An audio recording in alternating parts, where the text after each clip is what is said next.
Hello everyone and welcome to Chanakya's coaching center. Quantitative aptitude आज मैं actually बात करने वाला हूँ एसबीआई क्लर्क एग्ज़ाम के बारे में। सो एसबीआई क्लर्क की वैकेंसीज निकली हैं। गुड लक टू एवरीवन जो भी एस्पिरेंट्स हैं। तो उसमें हमने जैसे बाकी सब बताया इंग्लिश की स्ट्रैटेजी, तो अभी क्वांटिटेटिव एप्टीट्यूड को क्लियर करने की स्ट्रैटेजी और सिलेबस जो भी मतलब इम्पॉर्टेंट पार्ट उसका समझेंगे।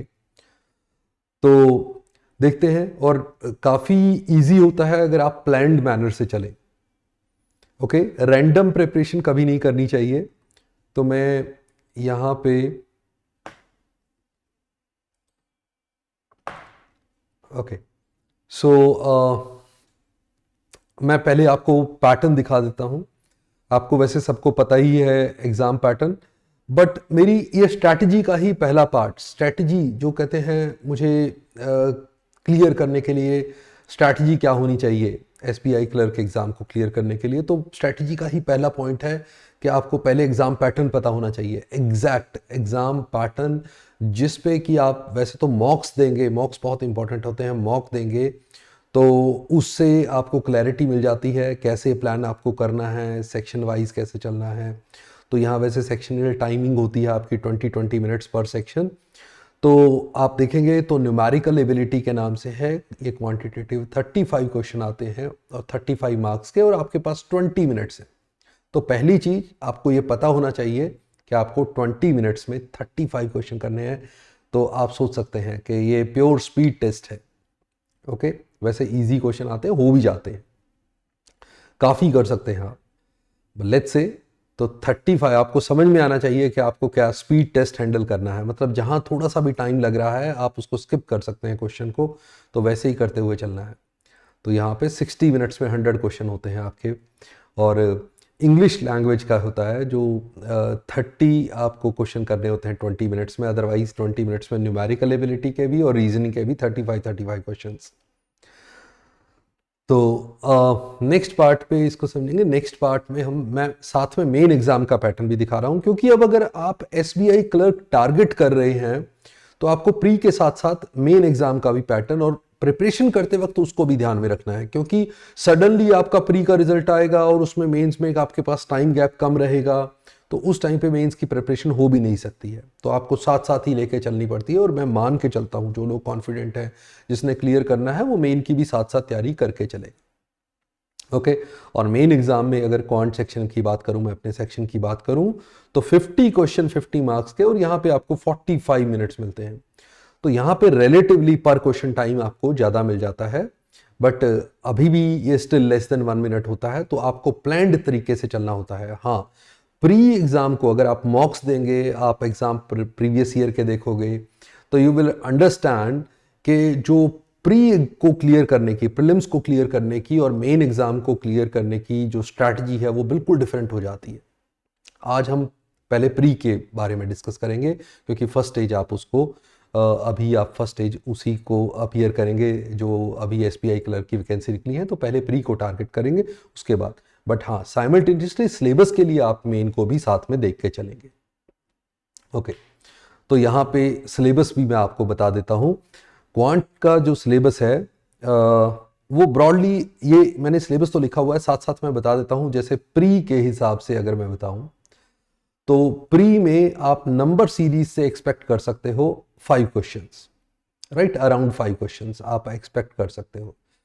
तो ये जो सीरीज के क्वेश्चन है, ये हो सकता है मिसिंग सीरीज पे आ जाए, मिसिंग नंबर पे आ जाए, हो सकता है रॉन्ग टर्म पे आ जाए, राइट, ऐसा भी हो सकता है मिक्स आ जाए, बट मिसिंग या रॉन्ग टर्म में, किसी स्लॉट में मिसिंग में दे देता है, किसी में रॉन्ग टर्म में दे देता है। बट ये नंबर सीरीज के क्वेश्चन, राइट, आप एक्सपेक्ट कर सकते हैं कि 5 क्वेश्चंस के।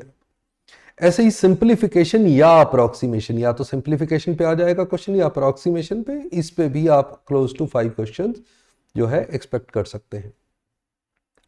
ओके, जरूरी नहीं है, देखो कभी कभार कुछ मिस भी कर देता है, बट अप्रॉक्सीमेट ये जो है उसका नॉर्मल जो टेंडेंसी रही है प्रीवियस ईयर पे बेस्ड, वो यही है कि 5 क्वेश्चन आपके नंबर सीरीज पे, 5 क्वेश्चन आप सिंप्लीफिकेशन या अप्रॉक्सीमेशन पे, और क्वाड्रेटिक, जो क्वाड्रेटिक कंपैरिजन के तरीके से आती है, 2 क्वाड्रेटिक दी होती है, उसमें से आपको कंपेयर करना होता है।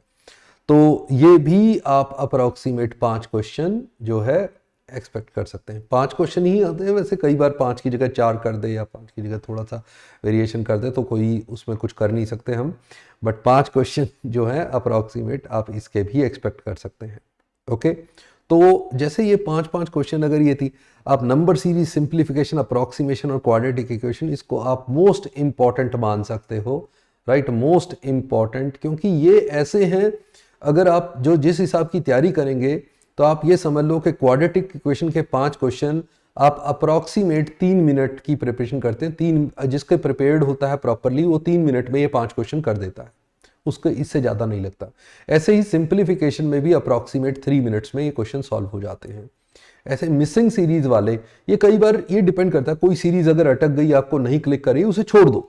5 मतलब अटेम्प्ट चाहे आपने 5 में से 4 या 3 किए हो, बट आप उसको भी 3 मिनट के अप्रॉक्सीमेट, यानी कि टोटल आप लेस देन 10 मिनट्स में या less than equal to 10 minutes में, तो 10 मिनट के करीब आप इस 15 क्वेश्चंस को आप डील कर सकते हैं, राइट। जनरली ये अप्रॉक्सीमेट 15 क्वेश्चन होते हैं और ये 10 मिनट में आपके होने चाहिए प्रीलिम्स के हिसाब से, राइट, क्योंकि आपके पास 20 मिनट तो टोटल है, आपने वैसे 10 मिनट इसमें लगा दिए तो आपके पास 10 ही मिनट बचे हैं। और वो अब डीआई का सेट आपको हेल्प करता है। यहाँ डीआई की अगर आपने अच्छी प्रैक्टिस की हुई है, और डीआई मोस्ट इंपॉर्टेंट हो जाती है जब आप किसी भी बैंकिंग एग्जाम्स की प्रिपरेशन करते हैं, और वहां पे आपकी कैलकुलेशन कितनी स्ट्रांग है, ये सब मैटर करता है। तो डीआई अगर आप अच्छे से कर सकते हैं तो डीआई में तकरीबन आप 10 क्वेश्चन सोच सकते हैं,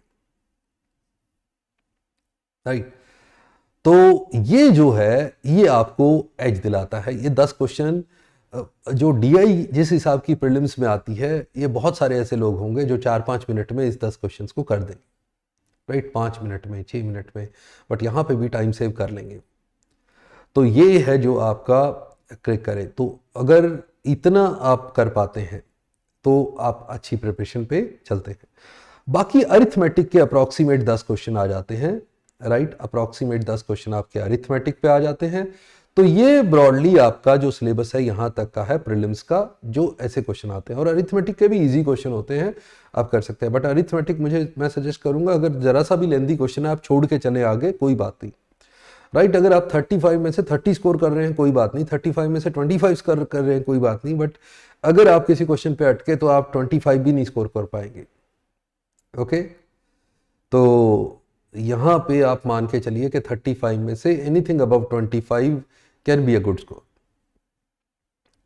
अब डेटा सफिशिएंसी या क्वांटिटी, और ये ऊपर वाला भी सारा syllabus with a different pattern, मतलब नंबर सीरीज में जैसे मेन के एग्जाम में क्वेश्चन आते हैं तो वो एक ही क्वेश्चन में 3-3 सीरीज भी देके क्वेश्चन, उसने नए पैटर्न कुछ बताए हैं। मैं आपको, हम साथ में सीरीज भी चला रहे हैं अब, डेली आपके जो क्वेश्चंस की सीरीज आ रही है, डेली एक सेशन होता है हमारा यूट्यूब पे, तो आप उसमें एसबीआई क्लर्क स्पेसिफिक, तो उसमें आप अगर देखेंगे तो ये सारे क्वेश्चन टाइप मैं डिस्कस करूंगा, पहले प्रीलिम्स के हिसाब से, फिर मेन के हिसाब से चलेंगे बाद में।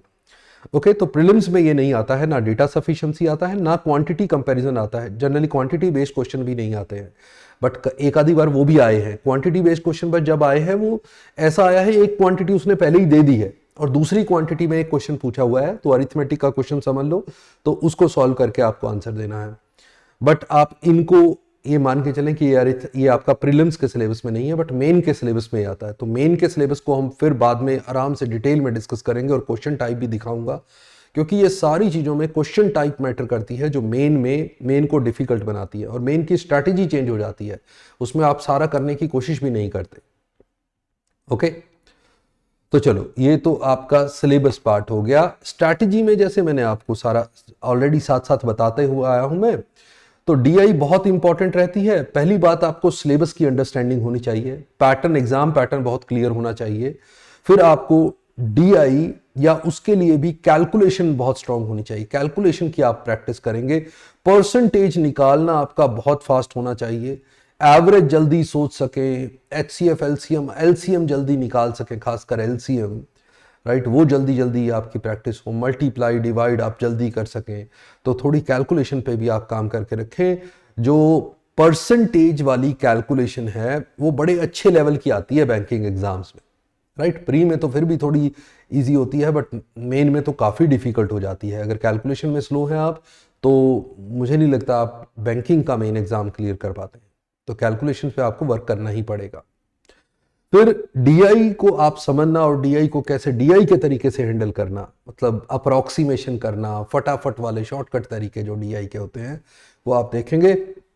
हमारी सीरीज में मैं डीआई के सारे सेशन लूंगा, तो डीआई आप फॉलो करते रहेंगे तो मैं आपको तरीका बताऊंगा कि डीआई को कैसे हैंडल करते हैं, राइट। फिर मॉक्स बहुत इंपॉर्टेंट होते हैं। मॉक बिना दिए आप एग्जाम में एक्चुअल क्लियर नहीं कर पाते। मॉक से आपको आइडिया मिलता है मैं किस जगह स्लो हूं, क्या करना चाहिए। तो मॉक विद एनालिसिस, एनालिसिस का मतलब यही होता है। एनालिसिस लोग समझते हैं कि सिर्फ ये चेक कर लो इस क्वेश्चन का सॉल्यूशन क्या था, इस क्वेश्चन का जो नहीं आता था उसका सॉल्यूशन नहीं। एनालिसिस का मतलब होता है कि आपको ये देखना कहाँ आपने ज़्यादा टाइम लगा दिया, कहाँ आपको कम टाइम लगाना चाहिए था, किस क्वेश्चन को आपको छोड़ देना चाहिए था बट आप अटक गए, या किस क्वेश्चन को आपने अटेम्प्ट नहीं किया बट आपको कर लेना चाहिए था। मतलब दोनों तरफ, आपने नहीं किया बट कर लेना चाहिए था, या आपने किया जिसे छोड़ना चाहिए था, राइट। दोनों तरफ वो एनालिसिस आपको बताता है। एक्चुअली वो आपकी स्ट्रैटेजी बिल्ड करता है जब आप एनालिसिस करते हैं, राइट।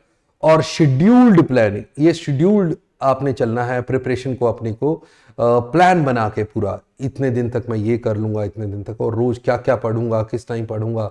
वरना लोगों की गलती क्या होती है, वो एक ही सब्जेक्ट पढ़ते रहते हैं, जो उन्हें अच्छा लगता है वो पूरा पूरा दिन पढ़ते रहते हैं, दूसरे सब्जेक्ट की तैयारी नहीं कर रहे, दूसरा टॉपिक छोड़ दिया, अगर कोई टॉपिक नहीं आता उसे नहीं पढ़ रहे। मतलब आप प्लानिंग के तरीके से प्रॉपर प्लान कीजिए कि मैं सारा सारा सिलेबस कैसे कवर करूंगा और कैसे मेरी प्रिपरेशन रोज चलेगी। प्रॉपर शेड्यूल फॉलो करें, ओके। रैंडम से नहीं होते, रैंडम से बात नहीं बनती। रैंडम हमेशा तुम कुछ कर लेते हो, कुछ रह जाता है, वो सब खराब हो जाता है, राइट। तो चलो, आपको मैं आपसे जुड़ा रहूँगा, बहुत सारे सेशन करेंगे हम इसके एसबीआई क्लर्क की सीरीज़ में, और आप हमसे टेलीग्राम पे भी जुड़ सकते हैं। ये टेलीग्राम का हमारा लिंक है, हैंडल है जो @चाणक्यस चंडीगढ़, राइट। आप इसकी स्पेलिंग देख सकते हैं, वैसे लिंक डिस्क्रिप्शन में है सारा। इसमें आपको regularly government job updates, video lecture updates, जो भी हम कर रहे हैं, फ्री ऑनलाइन टेस्ट सीरीज़, काफ़ी कुछ इसमें आपको कंटेंट मिलता रहेगा। तो आप जुड़े रहेंगे हमसे, right. See you in the next session. Bye bye. Namaste. Jai Hind and best of luck to all SBI clerk aspirants. Bye bye.